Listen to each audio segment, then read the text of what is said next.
சுவாமி சரணம். சுவாமி, இந்த வழியில் நம்ம வந்து ஆல்மோஸ்ட் கீழே வந்துட்டோம். இப்போ தான் கொஞ்சம் வந்து சமமான பாதை தெரியுது. இந்த வழியில் வர்றது பெரிய ரிஸ்க்கு அப்படின்ட்டு சொல்லலாம். இல்லை, மழை வந்த டைமில் வரதுங்கிறது வந்து ரொம்ப சிரமமான இருக்குது. உடம்பு ரொம்ப வெயிட்டானவங்க, ஹார்ட் பேஷண்ட்டு, கொஞ்சம் இஷ்யூ இருக்கிறவங்களாம் வந்து இந்த கொஞ்சம் அவாய்ட் பண்ணிக்கிறது நல்லது. ஏன்னா கூட வரவங்களும் நிம்மதியாக வரணும், அவங்களும் எல்லாருமே சந்தோஷமாக சாமி பார்த்துட்டு போகணும். ஸோ அதுக்கு தகுந்த மாதிரி கொஞ்சம் பிளான் பண்ணிக்கோங்க.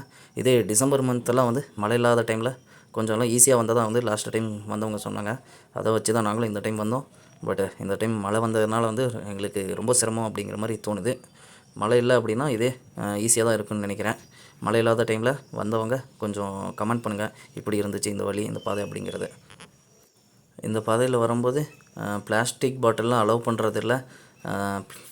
இந்த ஸ்டீல் பாட்டிலில் வந்து தண்ணி இதெல்லாம் கொண்டு வந்துடுங்க. அட்லீஸ்ட் 3 கிலோமீட்டருக்கு ஒன்ஸாச்சும் தண்ணி கிடைக்கிது. ஆரஞ்சு பழம் குளுக்கோஸ் கண்டென்ட் தரும் உங்களுக்கு.